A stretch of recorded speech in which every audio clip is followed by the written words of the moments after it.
So I just woke up. It's pouring rain, freezing cold. The wind is howling.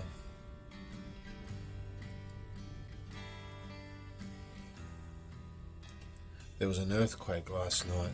I never felt an earthquake before. Didn't really like it. I was worried my house was going to slide down the hill. All fall to bits. 5 on the Richter scale, it said.